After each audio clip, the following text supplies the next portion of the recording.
Hello and welcome to the Monday, November 15th, 2010 City Council Informational. We'll call the meeting to order. Councilor Rolfing and Councilor Brown are both going to be absent for the 4 o'clock meeting. We do have a change of our schedule, though. We wanted to accommodate the Railroad Relocation Project update by Mark Cotter, so we're going to move that to our first item, even above our City Council staff report. So, Mark, we're going to start off right away with you if you're ready. Welcome. Good afternoon, Mayor and City Council. I'm Mark Cotter, the Director of Public Works.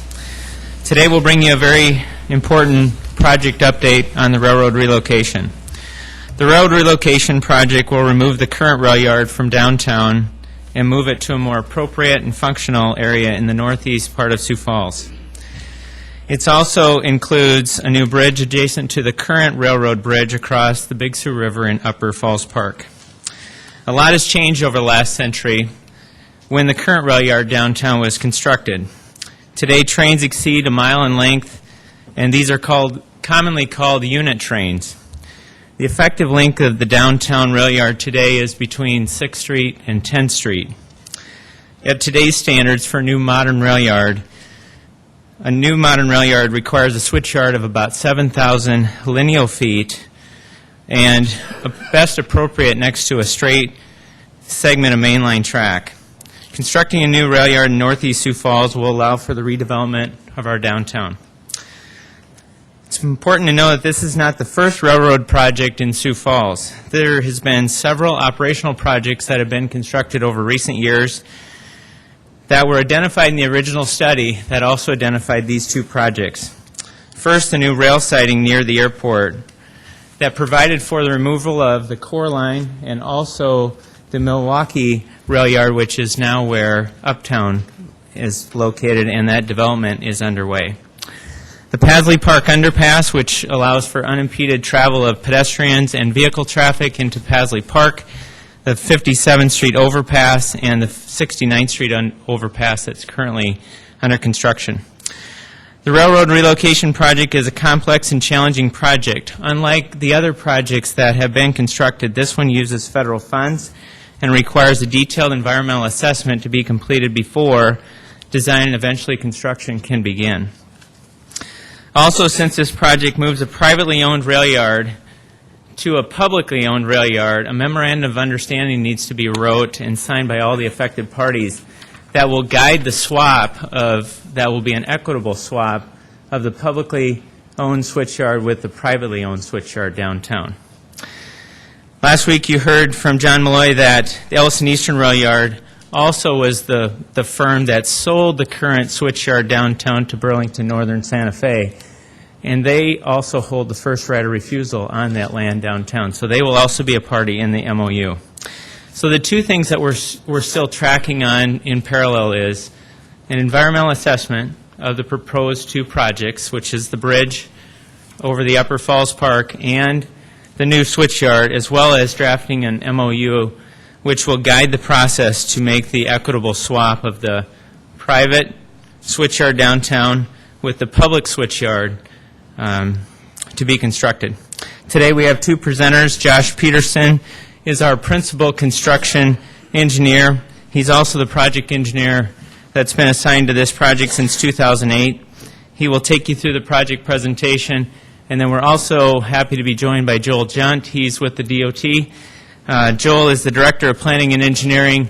Joel has some additional slides that he will share with you, and then we'll be here to answer your questions. So with that, I'll offer Josh Peterson.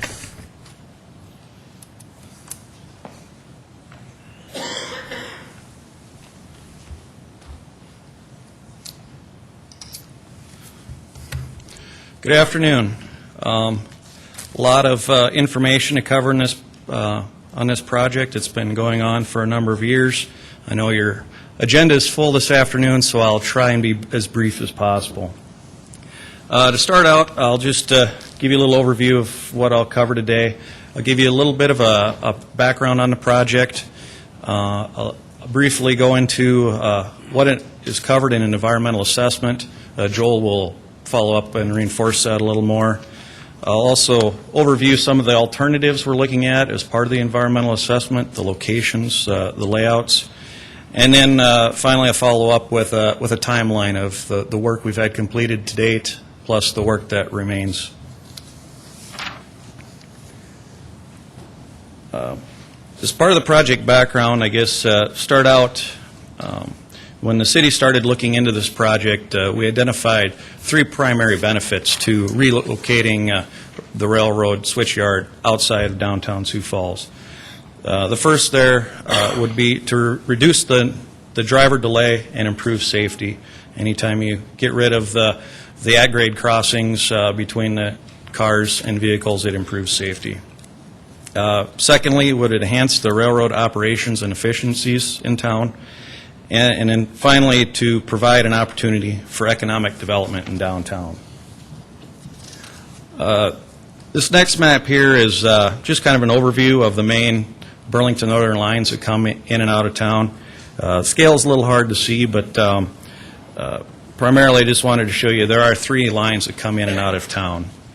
The one running to the northwest is the Madison subdivision. The subdivision is also a term railroads use to call their main lines. The Corson subdivision runs northeast, and then the Canton subdivision runs to the south. And when we're looking at relocating the switchyard, the new yard would have to be along one of these corridors. And also, when we're removing some track from downtown, we need to make sure that we're maintaining the connectivity between those 3 lines. The start of this project started back in 2001. We hired a consultant called TKDA to do a feasibility study on what potential there was to relocate the switchyards out of downtown. We worked in conjunction with Burlington Northern to come up with a master plan of what we'd like to relocate in Sioux Falls. 4 phases of the project. I'll drill down in each one of these in a little more detail. To start out with, the first project was called the Benson Road siding, and a siding is just a track parallel to the main line where you can park rail cars while they're waiting for the unit train to come pick them up. And this set of track was used to replace the core line and the Milwaukee yard that was in the downtown area in the Phillips to the Falls area. And that was constructed in about 2002 or 3. Next project that was part of the phase 1 of the master plan was the Paisley Park Underpass. And there was, while we were studying the railroad in town, it was identified that there was a safety risk at this entrance to the park. Having pedestrians, bicyclists, and vehicles trying to enter and exit the park with rail traffic there was found to be not a safe condition. So worked with Burlington Northern to create an underpass for the vehicles and pedestrians to go underneath of the railroad. The third and the main project in this phase 1 was the removal of the core line track in downtown. And this helped facilitate a number of developments in downtown. First, the Phillips to the Falls project and the Falls Park expansion. The Uptown at Falls Park development was also spurred by this. There's Sharapa Place is adjacent to this land. And most recently, the redevelopment of Schoenemann's property. Skip ahead a little bit to phase 4 of the project. And this is an ongoing phase where we are looking at trying to eliminate those at-grade crossings where the streets and the railroad tracks meet. We've already completed one of these projects, the 57th Street overpass, completed in 2008. We're currently working on the 69th Street overpass, and that'll be completed next year. And we've also identified some potential future projects to look at.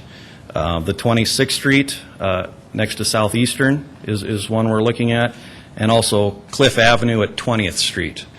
Those are some challenging projects with the amount of development around them. So we don't have a timetable on any construction on those, but they are something we're looking at because there's a high amount of rail traffic there and vehicles, and we'd like to see what we can do to eliminate those crossings. I'll move into Phase 2 and 3 of the switchyard relocation.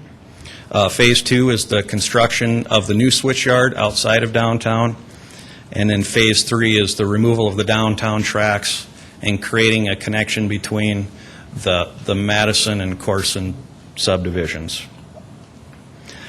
The city petitioned and received a congressional earmark of $40 million to complete these projects. A good feature of this earmark is that there's no local match for this. Typically, when we receive money through an earmark from the transportation bill, the city has to match a certain percentage of that. On this, there's no local match. The Federal Highway Administration is a funding agency for the federal government that is administering the earmark for us. South Dakota Department of Transportation is the local arm of Federal Highway, and they are the ones providing the direct oversight on the project for us and verifying the compliance with all the federal requirements. As Mark touched on earlier, an environmental assessment must be completed anytime you're using federal funds, and to accomplish that, the city hired consulting firm Alfred Benish and Company, formerly it was known as HWS, in 2006 to prepare the EA. Another role of Federal Highway is they're also the agency that reviews and approves the environmental assessment when it's completed. I'll just briefly touch on the features of environmental assessment. Joel will, I think, come up and give you a little bit more detail on it. But the general feature of an environmental assessment is it reviews and evaluates the potential impacts on the environment for a construction project. We need to review what those impacts may or may not be, and if we can avoid them, and if we cannot avoid them, what can we do to mitigate those impacts? Some of the features in that are reviewed are historical and cultural resources. An example of that is the Queen Bee Mill down in Falls Park. Endangered, threatened species. The Topeka Shiner is a common one we have to deal with when we're working in our waterways. Any floodplain, floodways, impacts, what can be done to mitigate those impacts.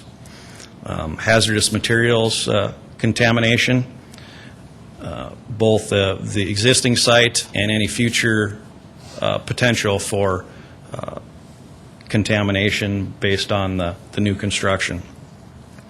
And also any impacts to our parks. Falls Park is in the center of the railroad relocation, and we need to evaluate those types of impacts.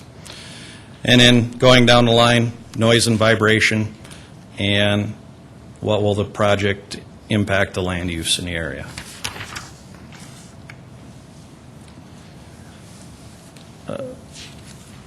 Go briefly into the different alternatives that we're studying in the environmental assessment. Once again, Phase 2 is the new switchyard location. In the EA, it's called Study Area Number 1. And the area we're focusing on is currently northeast of Sioux Falls along the Corson subdivision, along Rice Street. The criteria we use to evaluate the new site, we look at what we can do to reduce the train crossings in downtown. We also need to make sure we can provide an adequate area to construct a new switchyard. It has to be relatively flat. and work operationally for Burlington Northern. Along with the site we're currently looking at, we also did a more general overview of possible options for the project. Along with the Corson subdivision, we evaluated the Madison and Canton subdivisions and whether we could build along there. We also looked not only adjacent to the city along the Corson subdivision, we looked at that line all the way out to Garrettson for potential locations. Phase 3, the downtown area, is study area number 2. Two criteria that we look at there is a connection between the Madison and Corson lines, and then also the removal of the track in the downtown. Just a quick map overview of the two study areas in relation to each other. That's Interstate 229 running north-south on there. It's the Benson Road interchange. You can see in the center of the map. The purple is the future extension of Benson Road and South Dakota 100. Study Area 1 is adjacent to Rice Street in that northeast corner of town, and then Study Area 2 in yellow is downtown. One of the reasons we're looking in this area close to Sioux Falls instead of farther outside of town, the farther out the switchyard gets, the more inefficient the railroad operations are for serving the customers in Sioux Falls. So the closer the better for the railroad service.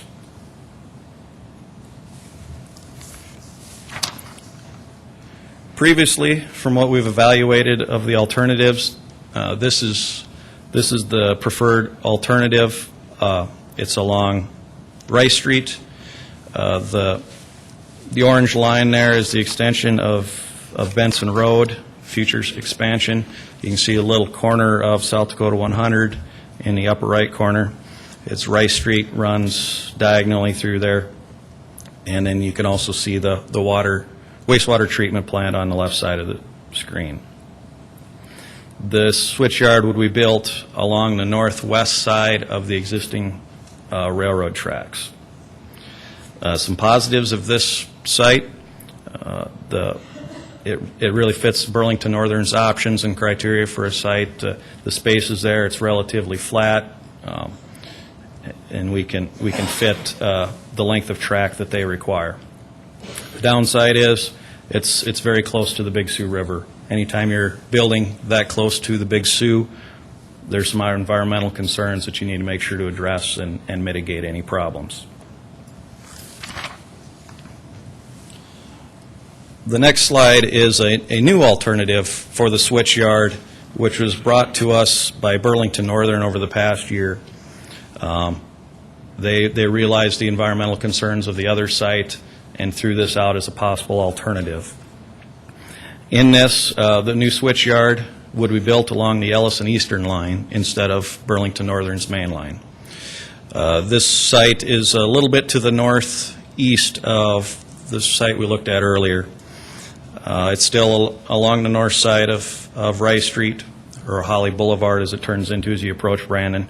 Brandon would be off to the screen to the right of the map. The yellow is the South Dakota 100 alignment, Interstate 229 running along the top of the screen. The positives of this, like I said, is it's a much better option environmentally. We're farther away from the river, away from the floodplain. Some positives there. The downside of this location is there are some engineering and operational challenges for this. Burlington Northern would need to coordinate their operations with Ellison Eastern on this. There's a large grade change from the Burlington Northern line to the Ellison Eastern. That'd be difficult to design for. Need to coordinate around South Dakota 100. And then Excel also has their power substation here and a lot of overhead power lines that we'd have to work around.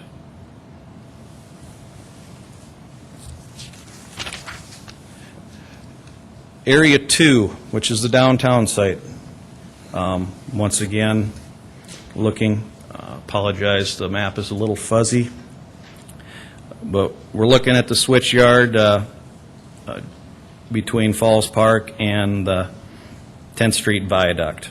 Just to give you an idea of the scope, the switch yard that's downtown right now is about 3,000 feet long versus what a new switch yard would be constructed now would be 7,000 feet. So that right there would provide some big operational advantages to Burlington Northern. To maintain our connectivity between the three subdivisions, 2 tracks would remain along the east side of the current switch yard. And then also we'd be looking at constructing a new bridge across the falls, paralleling the existing bridge to connect the Corson and Madison subdivisions.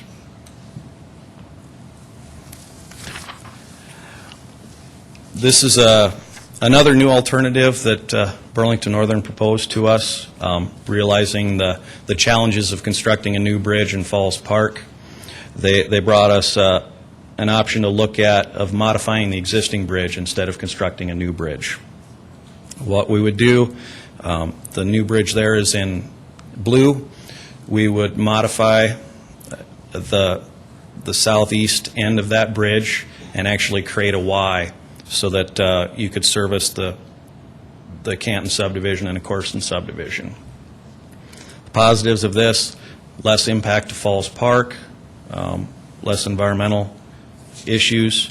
It would also probably be more inexpensive to modify the existing bridge instead of build a new one. The downside of it is that's an old bridge there. We don't know yet if we can modify it.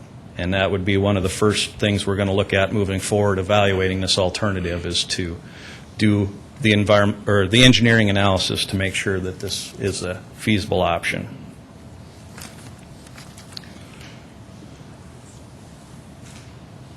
That is a brief summary of the alternatives. I'll just kind of follow up with a little bit of a schedule of where we're at, of the work completed. As I stated before, our feasibility study started in 2001-2. Skip down there, Phillips to the Falls, constructed in 2004. We received the federal earmark in 2006 and started the EA work.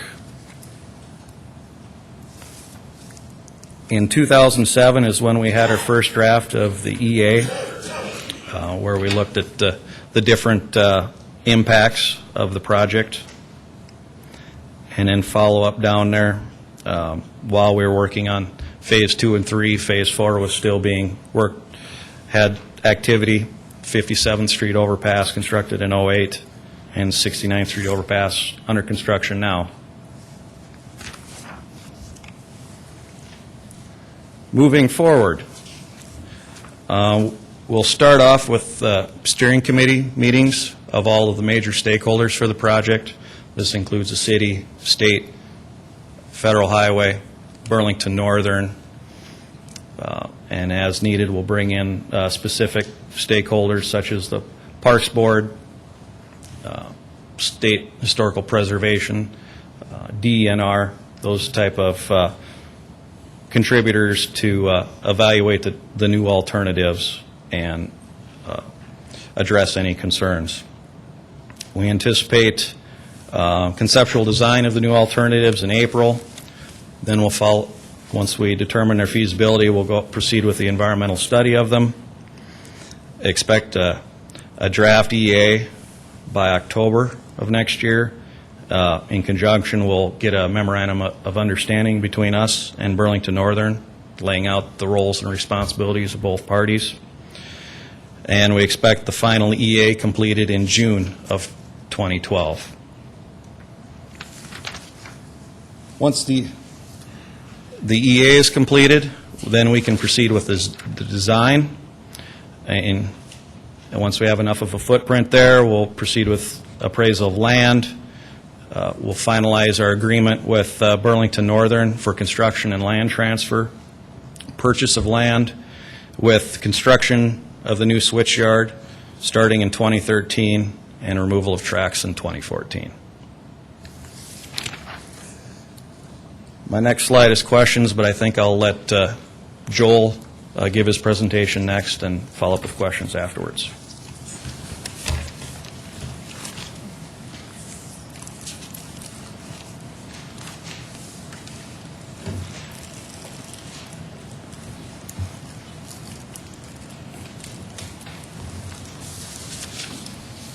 Thank you, Josh.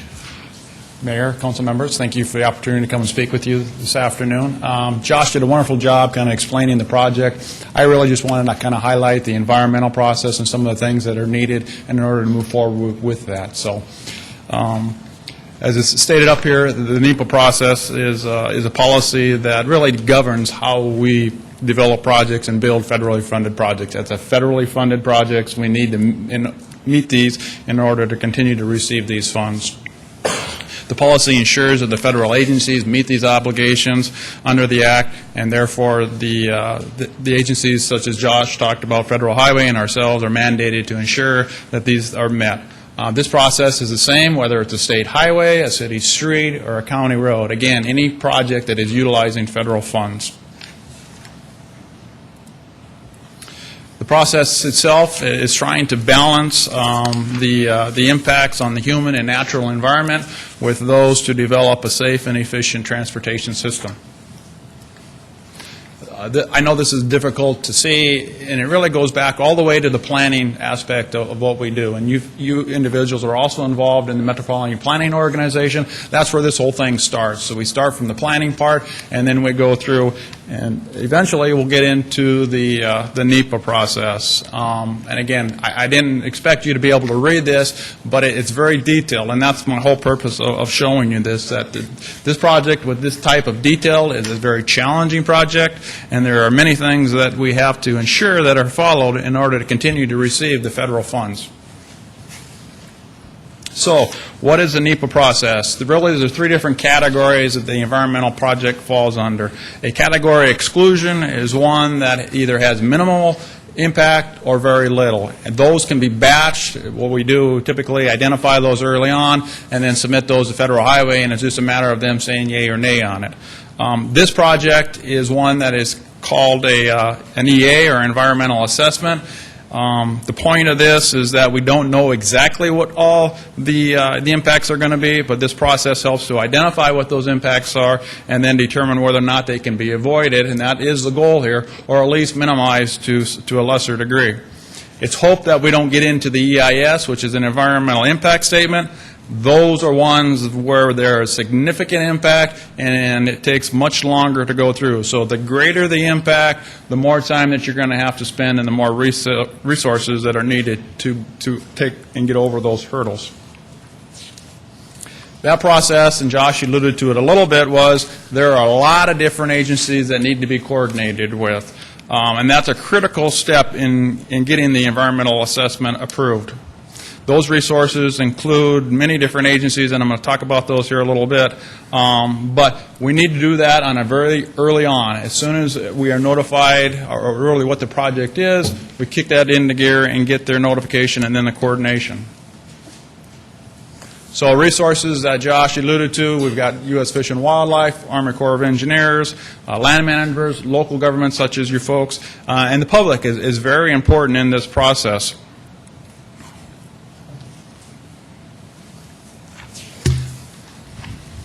Another aspect of the NEPA requirements is Section 106, which is really the Historical Preservation Act. And again, it's looking at those properties that may be impacted by the historic preservation, and I do believe we have that part of the downtown.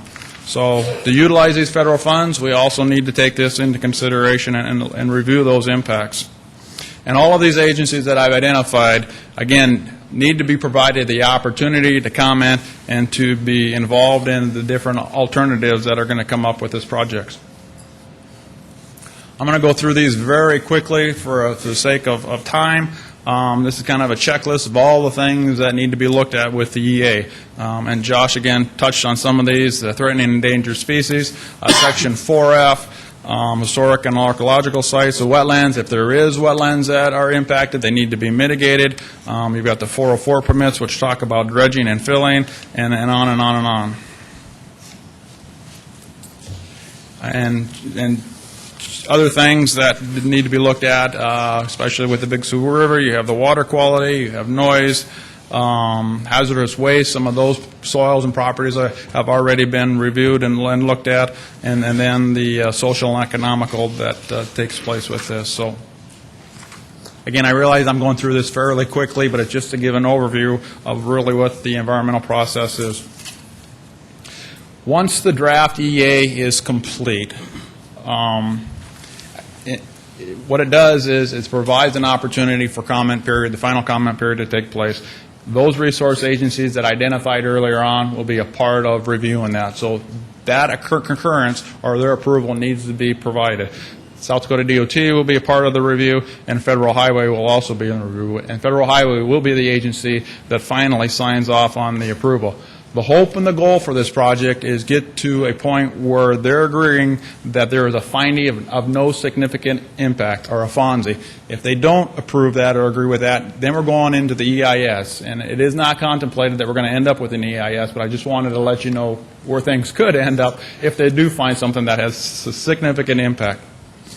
Once that's complete, as Josh stated, then you're into the final design and the acquisition of right-of-way. One last point that I wanted to make is that the environmental process is just only one of the processes. As a state government entity, we have to go through these same things. We have to ensure that when we're using federal funds that we're also taking care of these things. The CRF, which is a Code of Federal Regulations, and the other two, really talks about when you get into the contractual side of things, that you're dotting your I's and crossing your T's to ensure that you're meeting all the federal requirements. If you don't, and hopefully this problem won't take place, but there is a chance or a situation where some federal funds can be, really things cannot be eligible from a federal standpoint.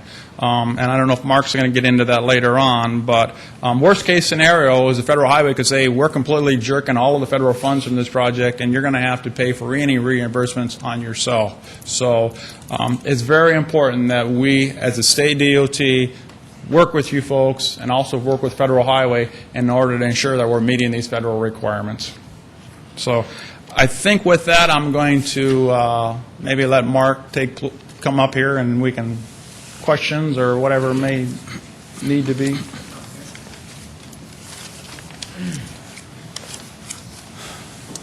All right, we'll certainly do our best to answer your questions. Any questions for Mark or any other presenters? Yeah. Councilor Erpenbach? Good, I get to start. As a former member of the Park Board, I first have to say, and I know some of my fellow Park Board members are here, I am incredibly disappointed in how long this process has taken. You know, it's just frustrating, because one of the things that Joel said was that the public has an important role in this process, and I don't feel, as a member of the Park Board or as a member of the City Council, that the public has had any impact in this process as far as it's gone. If you look back at that timeline, this has been going on for most of this decade. And it's going to continue into the next decade, and that's frustrating to me. I guess my main question is, though, Mark, and I've asked you this before, but I need you to say it to me again, are we in danger of losing this federal funds because this process has taken so long? Well, I think we'll probably let Joel answer that from the state's perspective, since they're the local arm. There are outreach to the Federal Highway Administration, but what we've been told in the past is that this is an active project. The environmental assessment, then the design and the construction, those are all logical steps in every project. The project is in motion. Obviously, it's taking longer than any of us would have ever hoped, but the fact that we are drawing on that keeps it an active project. Joel, do you have anything in addition? Okay.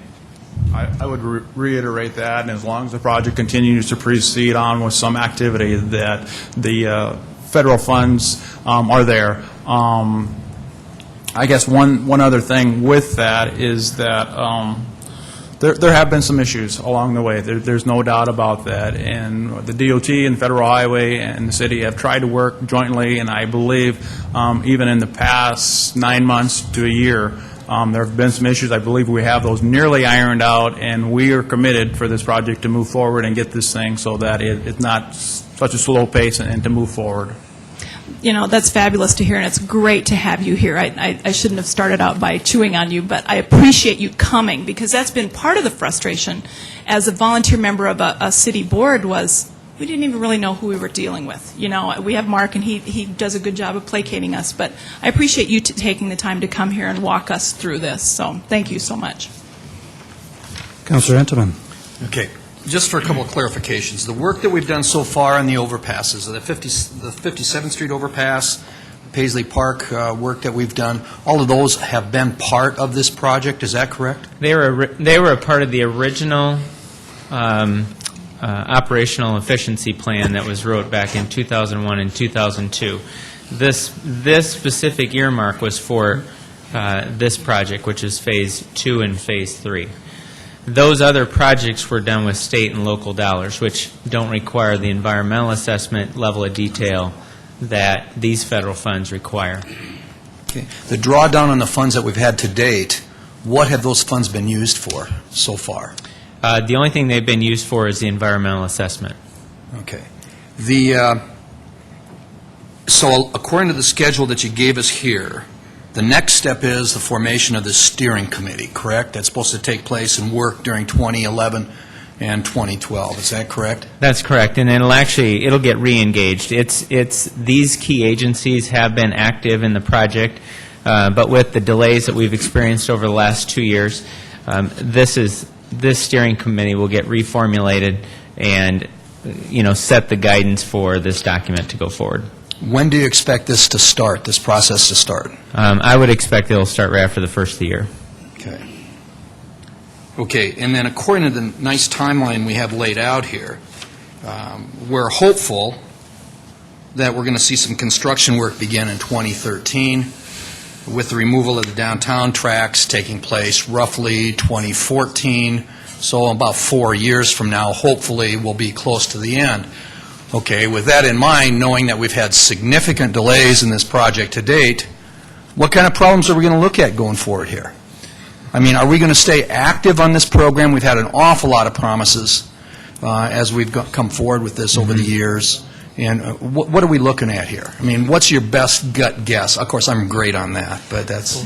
Well, I would probably answer that we know a lot more today than what we knew back in 2006. We had I would say, we had a scope of services that were not complete for this type of work. And so essentially what that's meant is that we've had to work with the consultant to have a series of amendments. When we would receive a comment from the agencies that was not included in the original scope of service, we would have to add that in through an amendment process to the contract. So I would first say that the original scope and schedule were probably significantly more aggressive than that they should have been. And again, it's unique projects, not one likely ever been done in South Dakota, and also certainly not done in Sioux Falls. And so I would just say that I think that some of the original timelines that were laid out with the original scope of service would have been very difficult to meet. We feel like we know what all the issues are, we believe, on the tables with the federal agencies.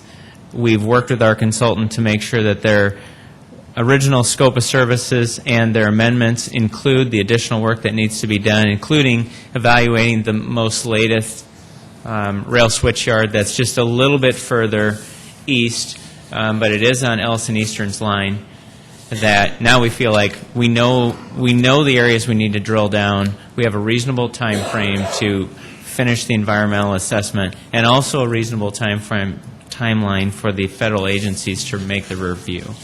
So we're trying to get away from having too aggressive of a schedule that we can't meet. We feel like there's certainly a possibility that we'll be able to meet this schedule, if not beat it, but we didn't want to come here today and, again, overpromise and underdeliver. If we were to ask you, Mark, what kind of commitment would we have on the part of you as far as being able to come to us and give us updated reports and those kinds of things? What are you willing to do?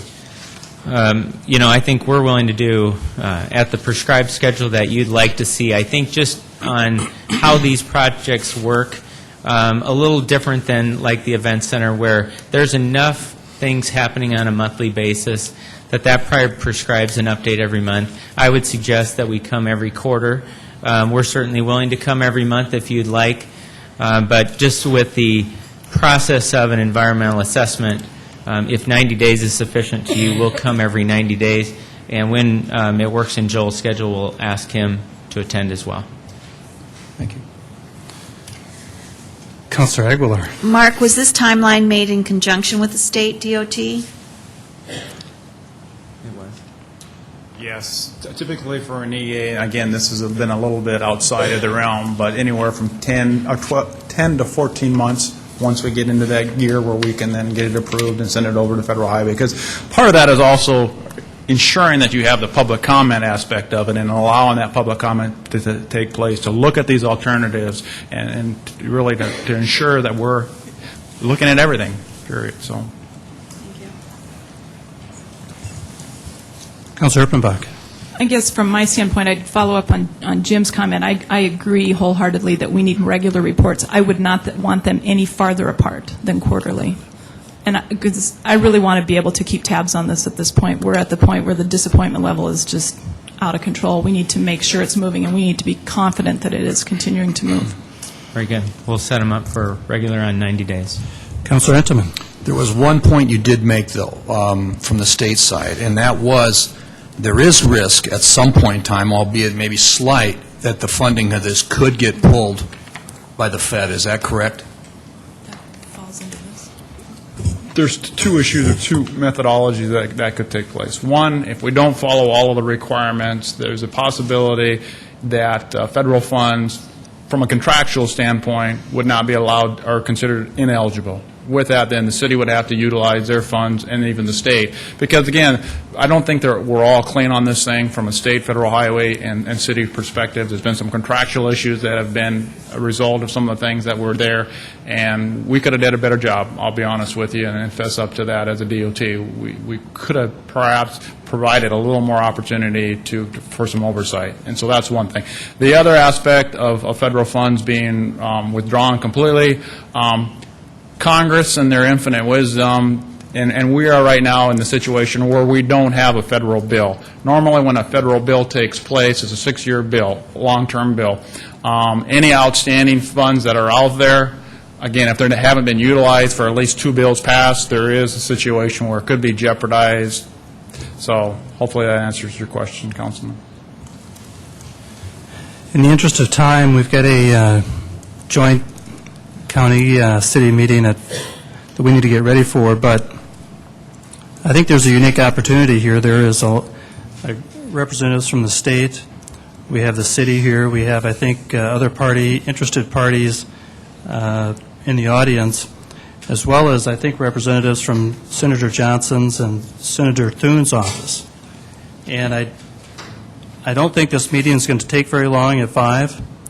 But maybe if all those folks would be willing to wait around in our overflow room, perhaps all those people in the same room, maybe we could validate your timeline that you've got set up for us, validate that nobody is being misaligned with something they weren't aware that they had control over of some sort, but perhaps we could move this timeline up substantially sooner. But I know a lot of this hinges on the Federal Highway Administration, who is not here tonight, but I understand that the state and you had a long meeting with the feds. I shouldn't call them the feds, they're our partners. But I think that understanding has been worked out. But either way, I've got a lot of questions, and we just don't have time for all of them. If there's an opportunity for anybody to stay afterwards in our overflow room, please do that if you have the time. Otherwise, we really need to move on and get out to our another meeting. So, do you have something to add, Intimate? If I could just add one more comment. I think Michelle and I have expressed our interest in this project to the point that, as far as, and I don't mean to speak for her, but as far as I'm concerned, I think that this is one of those priority issues that this council needs to stay on top of. There's been a lot of promises. It's been a long time coming. And from a development standpoint for the City of Sioux Falls, I do believe that this is one of those things that we have to drive forward. And I would encourage you guys all to get together and get this thing done. Thank you. Councilor Jameson. Okay, yes, Mayor? Thank you. I think that, just to be clear, the executive branch of government versus the city council is responsible for this project. When I was elected, it was probably within the first week that I was elected, I brought in Mark Cotter, and I asked him, what's the status with this project and why can we get it done, or how can we get it done? Mark has aggressively attacked this along with his team. The state of South Dakota has been a good partner in terms of moving this project forward at a much higher pace than, yes, has been done in the past. This will be managed by the executive branch of government. It will be managed aggressively. I'm not going to talk about what was done in prior years. I can only talk about what has been done in the last 6 months.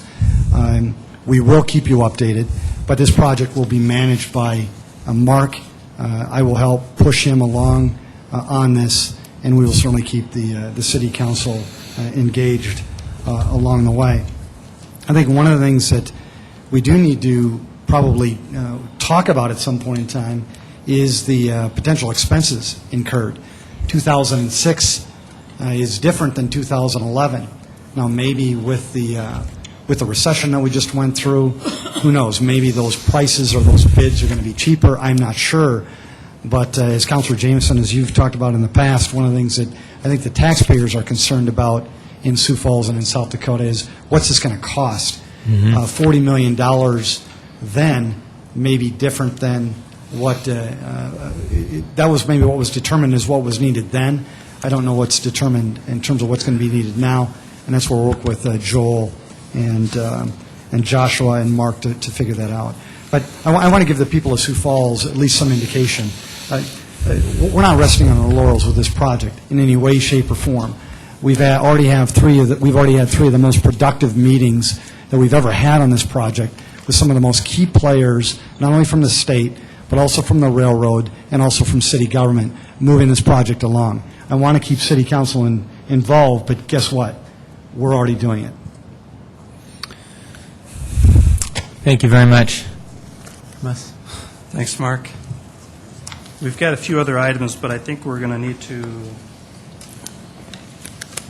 we have a comment from the city clerk, Chief of Council Operations, Deborah Owen.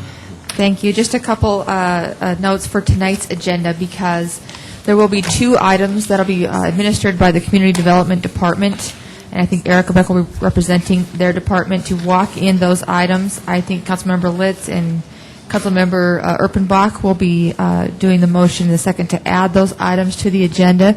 We have not received those yet from the City Attorney's Office. I think those are still en route. And so when we see those, we'll get those out to you, and then, of course, we'll make those available to the public as well. Those will be for council action tonight. You'll need to amend the regular agenda to add them, because they're not on the agenda now, and then you'll need to have a vote of 6 members of the council to approve those tonight. Otherwise, they'll go to the next regularly scheduled meeting according to city ordinance. There's also an item that needs to be withdrawn as a request of planning,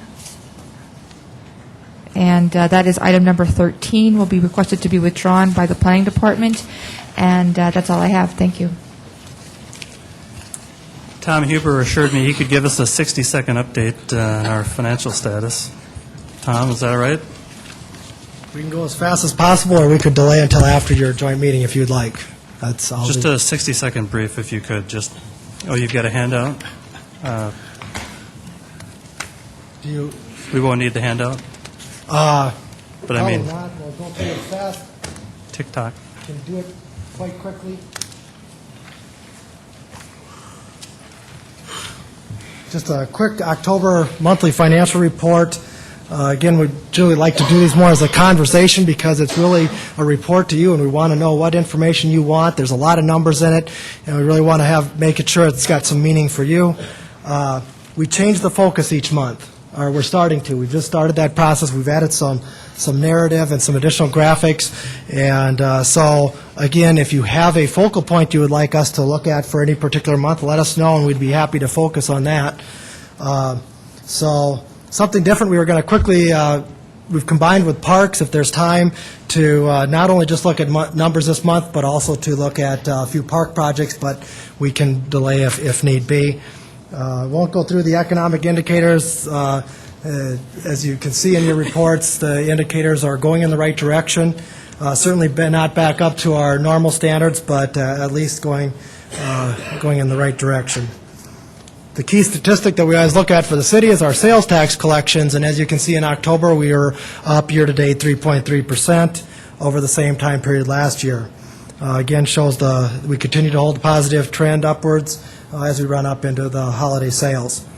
As you can see from the report, the new measurement mechanism we've worked out with the state has helped us in making it more consistent and hopefully providing a little more accurate picture. So that's been a big help. No changes to the general fund from our projections last month. They're the same as they were previously. This month we were going to briefly spend a little time on the capital program, but we'll zip right through that. The capital program in your report, just to briefly let you know, is different than the operating program. The operating program, we just finished 1 year and we start budgeting for another year, but it's basically a yearly process. Although we do some forecasting, we look ahead, always looking out ahead, looking at the capital and staffing needs.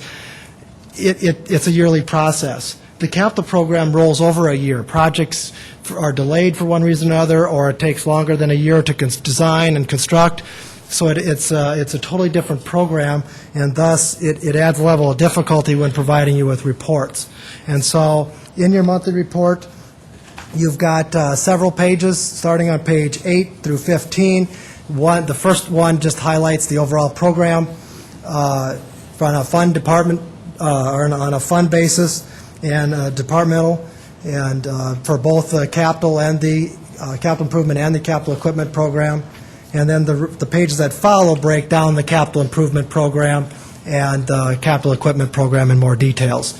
Other than that, projects to date, just real briefly, 47 projects of the 192 have been completed. 131 are in design and bid or in construction. 82 of those 131 are in construction, and 14 projects are not yet started. So one of the things to note is we have been a beneficiary of a good bidding environment. The flip side of the economic downturn has been a good bidding environment for us. And fortunately, we were in a solid financial position to take advantage of some of that and keep most of our projects moving forward.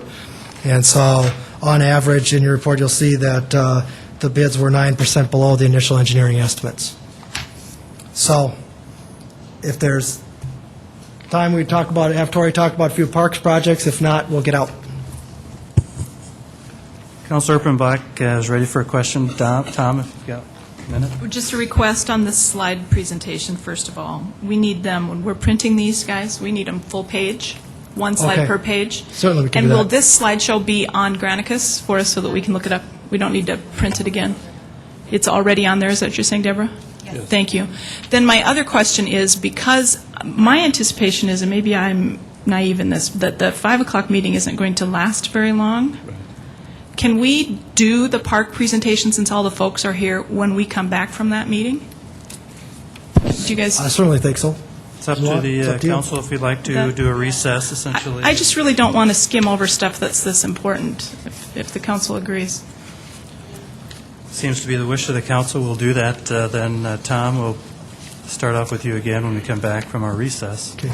Try to pick up any pieces that I missed as I was flying through it. And Thank you. all these numbers are a lot of fun, aren't they? Just a point, earlier you had asked the other folks to go in the other room, so you can't be everywhere. As good as you folks are, you can only be in one place, so where do you want to be? I'll be in the overflow room, and whoever wants to resume here can resume after the recess. I'll go to the overflow room. All right, so we're going to move to recess so we can get ready for our 5 o'clock meeting. Thank you.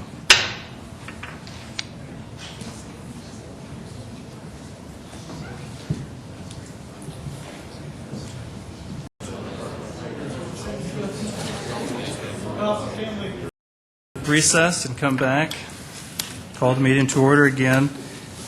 Let's start off with a comment from our city clerk, Chief of Council Operations. I think she's got a comment about tonight's meeting again. Deborah? Thank you. Thank you, Greg. And just if I could, to remind you, because tonight's meeting, we won't have time to talk about it prior to the adoption of the regular agenda, you'll also need to move a hearing item up, and that is, you have a note in your red notes about that, so you'll need to make a motion to amend the regular agenda, A, to add the 2 items that are being walked in, and we should have a copy of those from the city attorney's office shortly. Those are those 2 resolutions. One has to do with the TIF district to approve a developer agreement, and the other one is to do with the reallocation of recovery bonds. But in addition, there is a hearing that needs to come before a second reading of the $2 a room bid tax, and the hearing is item number 15, which needs to go before item 12. So just need to have you do all of that when you adopt the regular agenda. Thank you. Any questions of Deborah? Councilor Litz, you were walking those in, is that right? Do we have another? Yes, I am, Mr. Chair. And the process actually started Friday. And the city attorneys have been involved with drafting the ordinance and the resolution, and I should have something for you before 7 o'clock to peruse there. So. Okay. And Erica Beck will also be here to explain in more detail what's going to happen. Yeah, if I could, just the council members, I believe Litz and Erpenbach will be making the motion to add those to the regular agenda item, but the items being administered by the Community Development Department, and Erica Beck will speak to that and explain that to the council. Thank you. Okay. All right, we're going to jump back on this again and start with Tom Huber. Tom, we rushed you the last time. That was unfortunate.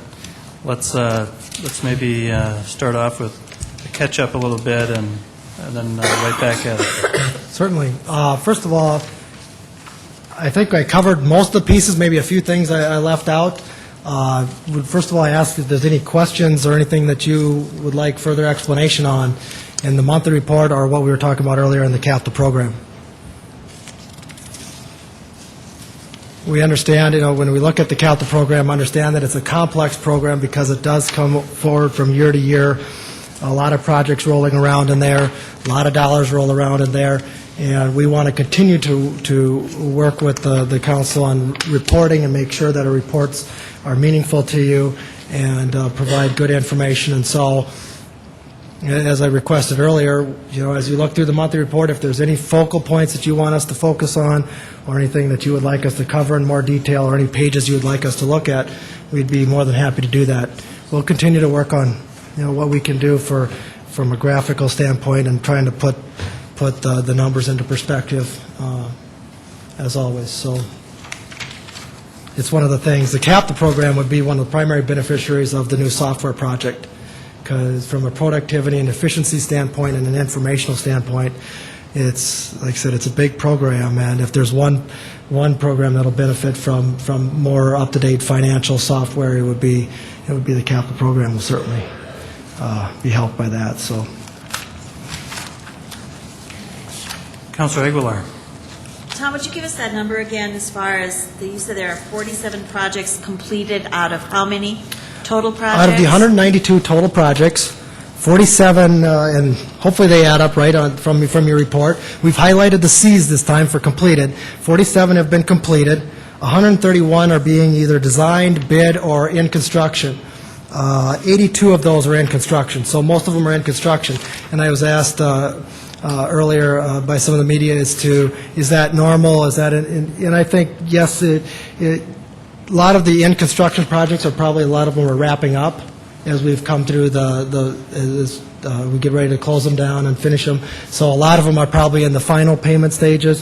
Some are still going to carry forward pieces of them, and a lot of projects are in design. I think 46 of those 131 are in design, and 3 are in the bid process, or the contract has just been signed. So, of that 131, a majority of them are in construction. Thank and you. then 14, you'll notice in your report, have an N, which means they're not started. Then one other quick question about those numbers, Tom. We're going to highlight Parks and Rec Correct. capital improvement, but those numbers are the CIP overall. Is that correct, or is that? Yes, those are the overall capital program. That includes, and sales tax, if you look at your report on page, looking at page 2, not a page 2, I'm sorry, page 8, you'll see where the projects are, and you see a substantial amount of the projects are in the enterprise funds, a lot of funding in there. You'll see the railroad relocation project you talked about. That's one of those that has a significant balance still remaining. That's in there. And you'll see the sales and use tax. So you can see the sales and use tax specifically. That's one of the funds of focus for us, obviously, for general capital projects, street projects. And so all funding sources are involved in the capital program, and parks is just one piece of that. Good. But an important piece that, we've highlighted a lot of highways and streets throughout the year, and we thought, well, this might be a chance to highlight some of the parks and some of the investments that the citizens are getting that we're making in the city, and return on the investment the citizens are getting for their dollars. Okay, Tom, maybe we could move into then the parks and Certainly. Recs capital improvements. Good afternoon, councilors, mayor. I'm Torrey Miedema, Park Development Specialist for the City of Sioux Falls. I'm here today to give you some progress updates on some of the major projects we've been doing in the park system this year.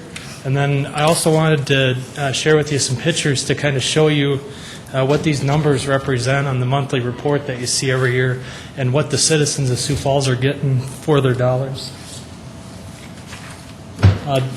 The first few projects I want to talk about are our cyclic maintenance programs.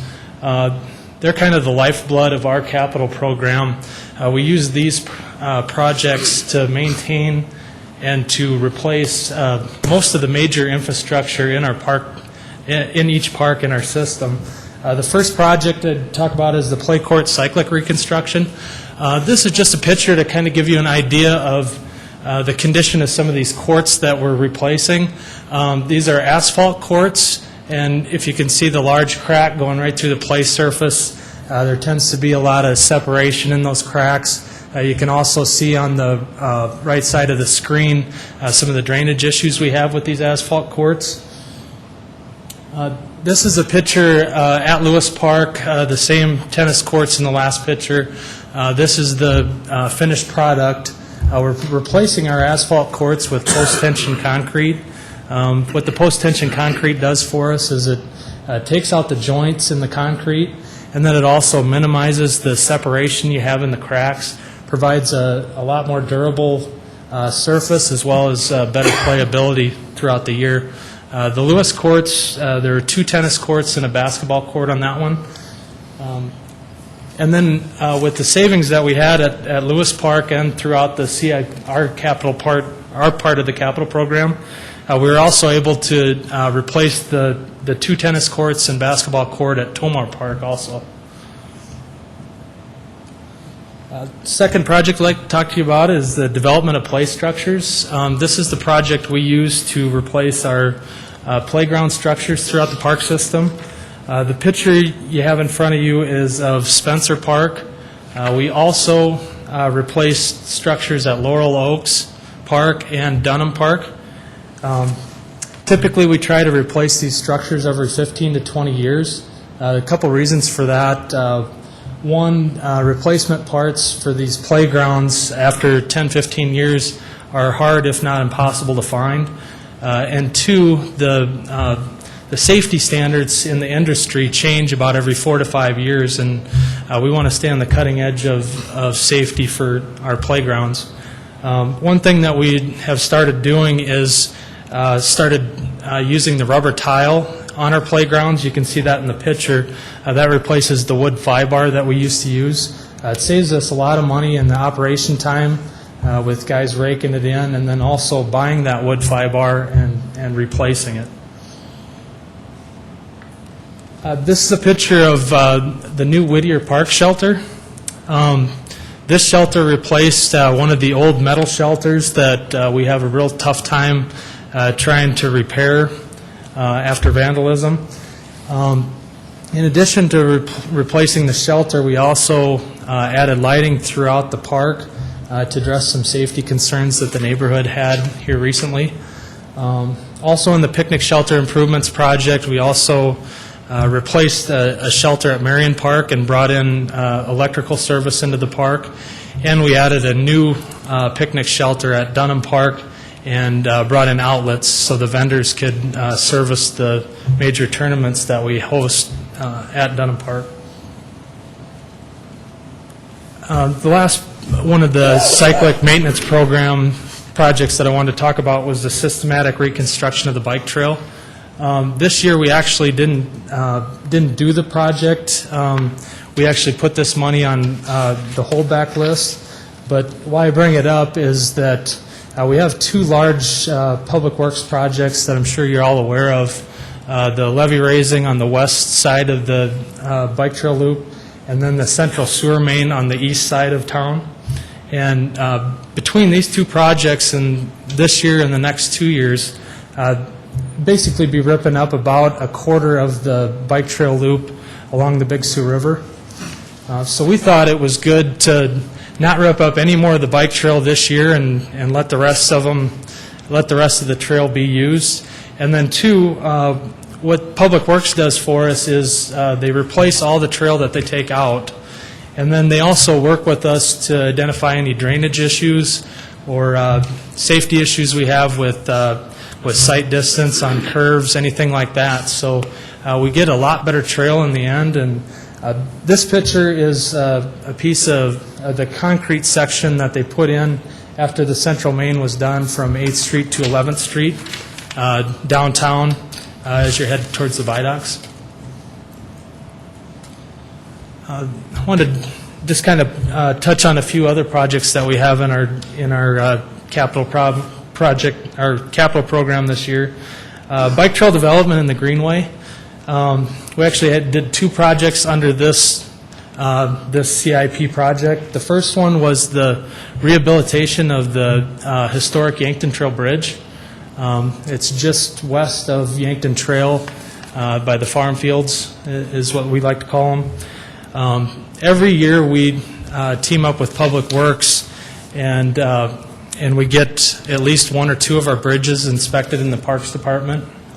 2 years ago, they inspected this bridge, and there were some structural issues on the ends of the bridge as well as on the abutments. Basically, what it was it restricted vehicle traffic over it. It wasn't a safety concern for any pedestrians or bikers going across. The picture you have in front of you is the finished product. But what we also did, in addition to fixing all the structural issues, we added pedestrian-friendly handrail that meets all the current code requirements, and we redecked the bridge full width all the way across to give a little bit more room for the pedestrians and the bikers that use it, as well as emergency vehicles that use the bridge to access different portions of the city that they can't reach by street.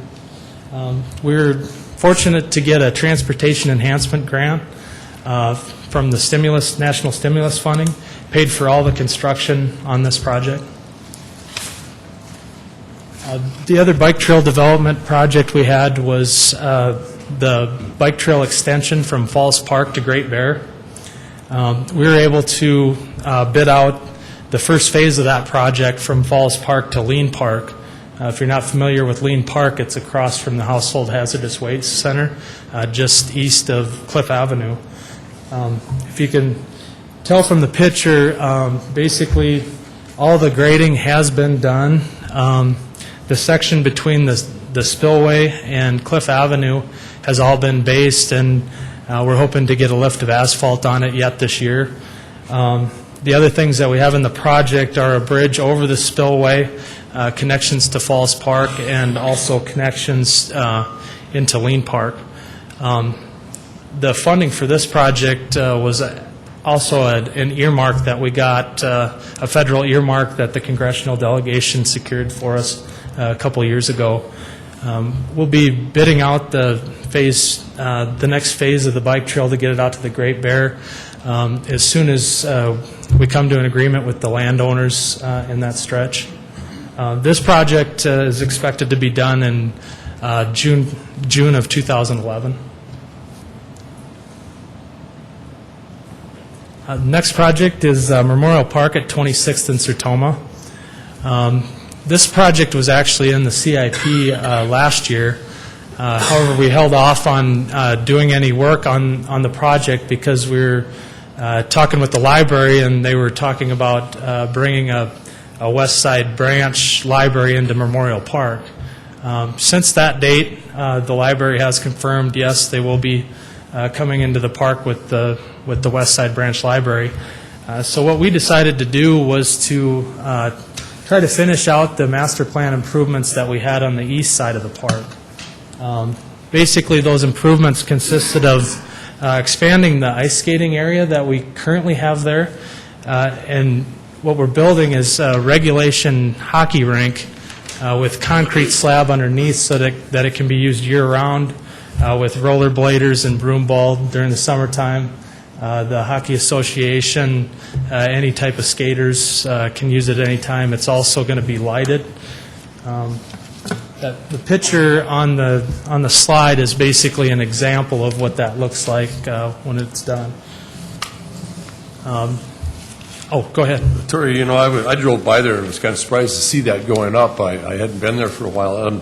One of the big complaints about this area has always been the lack of an outdoor bathroom. There's a lot of activities going there. And is that structure that was there, is that a bathroom, public access? There is a bathroom in the warming house that's open on the outside. The other thing that we're doing, we're working with the library folks, and they told us that they would build an outside restroom that's accessible on the outside with the library projects. So we were able to kind of combine forces on that one. So good. That's a good deal. It is a big park when you get over there, and I know that there's a wetlands or literally, during some events. So I'm glad to hear that. Yeah, we do get that comment a lot. This picture is just basically in progress photos of the slab being poured and finished. Next picture is actually of the full slab completely done. Within the next week or two, the contractor expects to be putting up the dasher boards and pouring light bases and getting the lights up. It will be ready for the ice season here this year, so we're really excited about that. This is probably one of the biggest projects we have, the Sanford Sports Complex. This is part of the Quality of Life 2 bonds that were done probably 2 years ago.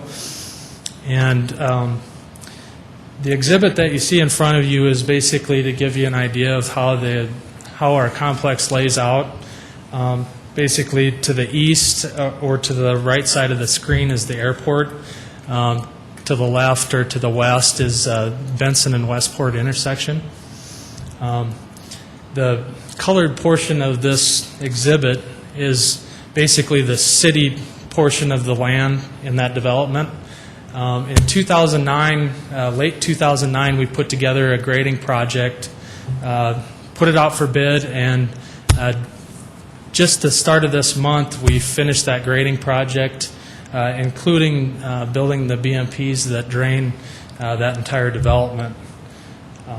Then in July or August of this year, we put kind of the phase 2 of our project, the improvements that the city was doing, put that out for bid, and we started construction with that. This is a picture of the restroom that we're building out there at the complex. The contractor is hoping to enclose the building here in the next couple weeks and work on it over the winter time. So it should be ready to roll in the spring. Another picture, towards the back end of the picture, you see the foundation there. That's actually going to be our pump house. What you can't see in that picture, we actually bored underneath the Big Sioux River and tapped into existing city wells. We're going to be using untreated water to irrigate our football fields, which will save us about $50,000 to $60,000 per year, just with untreated water. The pipe that you see in the picture is actually storm sewer. That's already in place in the project. These were taken about 2-3 weeks ago, basically to drain the complex. Here's kind of another in-progress photo. This is basically bringing in the main utilities into the complex, the water main and the sanitary sewer. This picture was also taken about a month ago. That work has all been done, and they've been plumbed up into the restroom. This last picture in the complex is of the west parking lot. We're building 800 stall parking lot. That's all been graded. We've got road base on. The curb and gutter went in last week, and if we get lucky here in the next week or so, we're hoping to get a bottom lift to asphalt on all of that. The contractor's also been pushing towards the east and thinks that he can get some of that covered up too. That project is scheduled to be done in July of 2011. In conjunction with it, the South Dakota Junior Football committed to doing some of the improvements for the complex, including the field lighting, scoreboards, goalposts, their storage building, and kind of what we worked out with them. They want to do the underground work while we're putting in our irrigation, so that we don't have any utility hits while that's all happening. Their fundraising is going well, and they think they should be in good shape to do all that work in the spring. So we plan to open up the complex for play in fall of 2012.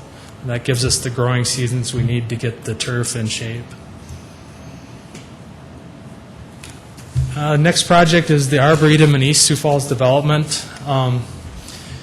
We backed off on bidding this project earlier in the year to give the Arboretum Society some time to continue fundraising.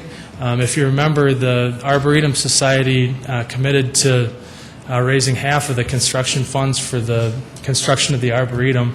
And despite poor economic timing, they were able to raise $330,000 to match with $330,000 in city funding, and we did award a $660,000 project, which is phase one of the Arboretum.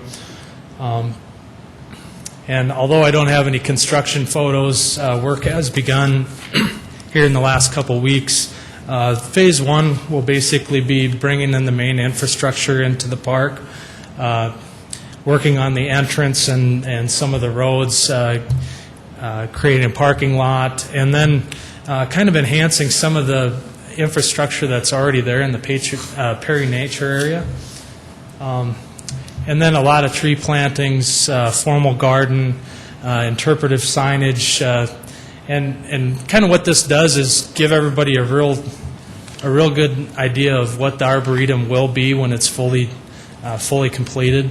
Classrooms will be able to, elementary classes will be able to go out there and learn about the history of East Sioux Falls and basically learn about nature, tree species, being environmentally friendly, that type of thing.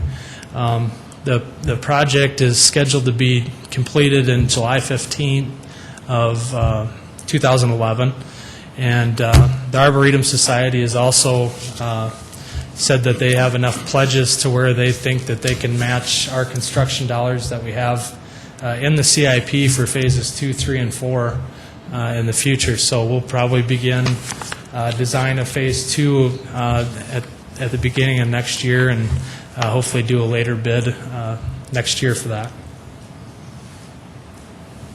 The final project I wanted to talk about was the River Greenway improvements. This was another one of the Quality of Life Bond 2 projects.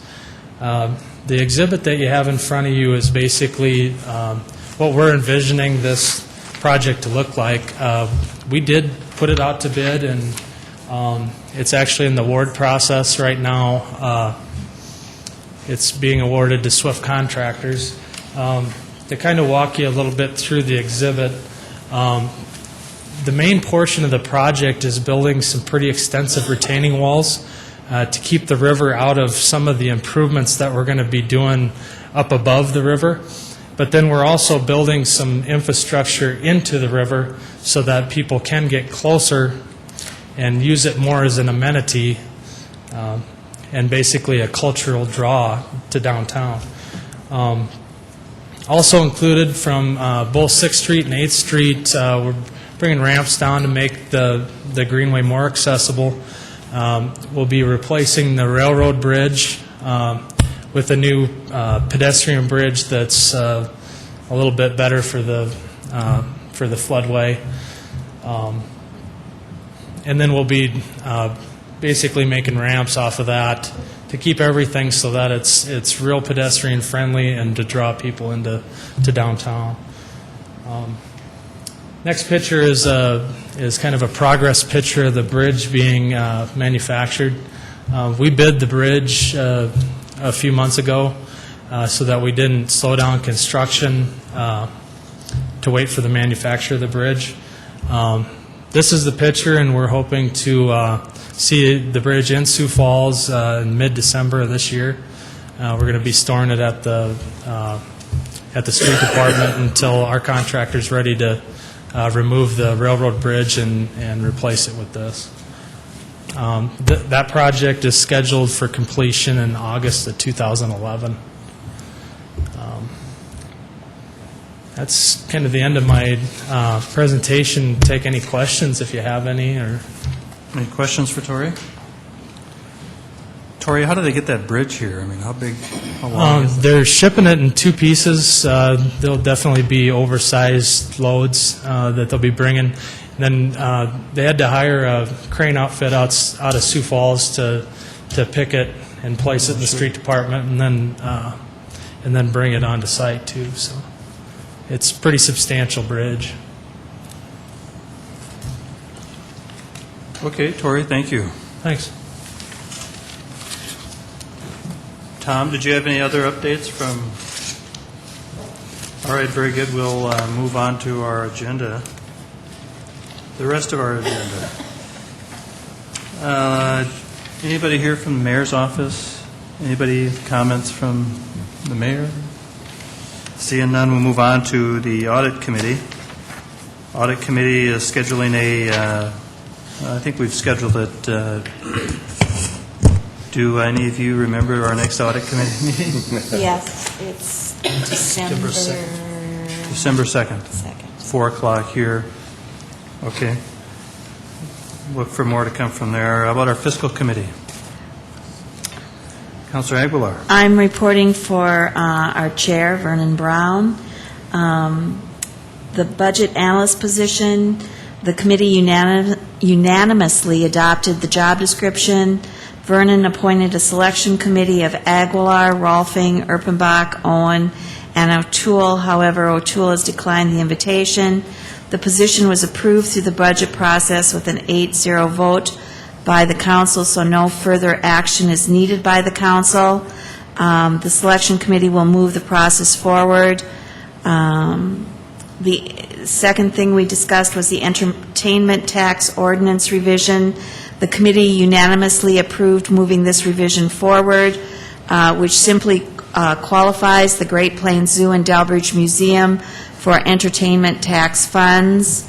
It by no means guarantees any funding to the zoo. It simply makes the zoo eligible to receive money from the fund, along with other visitor attractions such as the Convention Center and Washington Pavilion. The council will vote on this in the near future. The third item was the balanced budget resolution.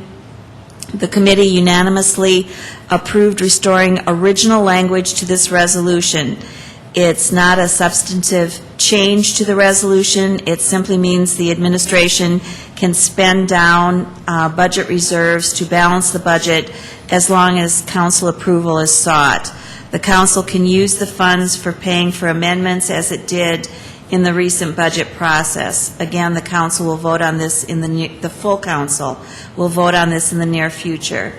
The fourth item was the budget transfer ordinance. The committee continues to work on this, and the full council will hear more as we progress. Any questions of the fiscal committee report? Thank you, Mr. Chair. The job description, you've adopted a job description, did I hear that right? You've Yes. adopted one, or you've adopted the idea of coming forward with one? We approved a job description. When will the rest of the council be able to look at that? I can just comment, as you know, Litz, when we never vote on job descriptions. You know, we just did mine recently this year, and even at that time, we talked about voting on the job description because we spent 9 months going through it, and we were told then that we don't.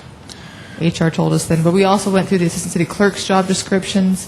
We've never voted on those. We've always just parlayed out to a committee along with the internal audit and lead internal auditor. We're not talking about a city clerk's job. We're talking about a new employee for the city council, and I'm very interested in how you come across it. I'd like to see it. I mean, you know, Right, I know I know we're not voting on it. That's not my issue.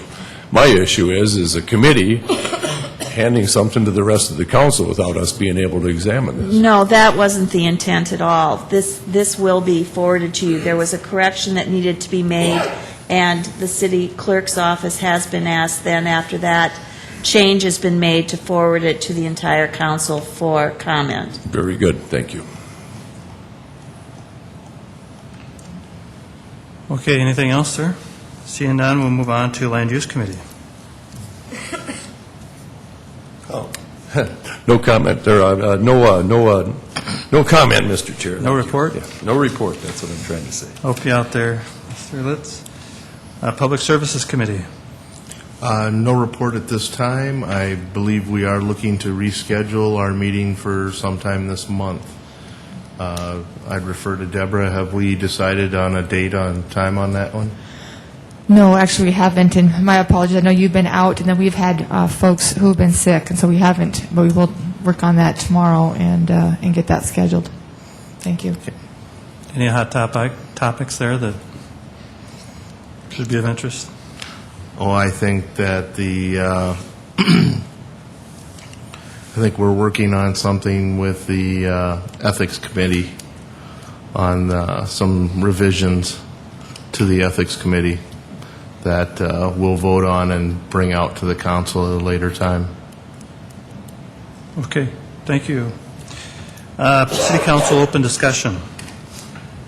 Any items there that we need to cover? Seeing none, we do have a working session tomorrow at 5:15, but it sounds like Councilor Rolfing and possibly Councilor Brown will not be available. We're waiting to hear from Councilor Brown if he'll be around.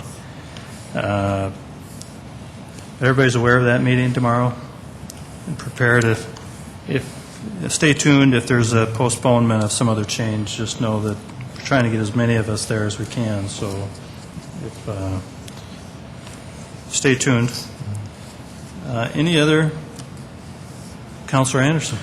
Just quickly, it was brought to my attention since I haven't been at last couple council meetings that people were wondering where I was at. And I think it might be a good idea that if we have a council member that is going to be missing, that maybe we pass out that information, that maybe the reason why that council member is missing.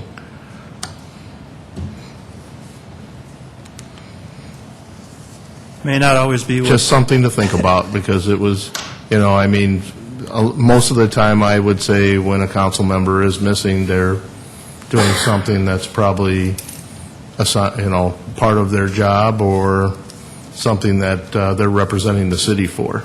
So I think it's just informational for people to know why we're not at our main meetings if we're not here. I would probably leave it up to the counselor's discretion, but if, just for instance, Kenny Anderson was going to be gone for a 2-week vacation in Hawaii, and his house would no longer be attended by anybody, you wouldn't want everybody to know that. But maybe when you go off for some place that you feel or an individual might feel is of service of some sort, maybe we'll leave it up to that counselor. But I'd hate to broadcast everybody your questions. And it could be a more discreet way of telling us through email or something, too, so, Counselor Anderson, are you talking to the rest of the counselors or to the public? Nope, I'm talking to the rest of the council, just in discussion. Okay, well, then that's different. Okay. Counselor Erpenbach. Well, perhaps Counselor Anderson would like to tell us where he was. Because there were some good things happening, I believe. There was some great things happening. The first council meeting I missed, I was placed on the advisory board for Xcel Energy for the state of South Dakota, and we had a regional meeting, and I thought it was extremely informational meeting. We were able to view the Prairie Island Nuclear Facility in Red Wing, Minnesota, as part of our agenda, and then we had about a 3-hour discussion with the CEO and CFO of Xcel Energy to discuss different energy issues and issues that they see coming up in the future in our region. So I thought that was an extremely informational and energizing discussion. The second place, the reason I missed the second meeting was I was in Shreveport, Louisiana, with the CVB and a group of residents here in Sioux Falls bidding for a couple national softball tournaments. And as the news came out last week, we were very successful. We were able to obtain the 2 tournaments that we were actually targeting. And I think 2012 will be another great summer for Sioux Falls in the aspect of seeing new people coming into our community and participating with our other youth and adults here in recreational and sporting activities within our area. Awesome. Thank you, Counselor. Thank you. Okay, anything else we need to cover? Seeing none, we'll move this meeting adjourned.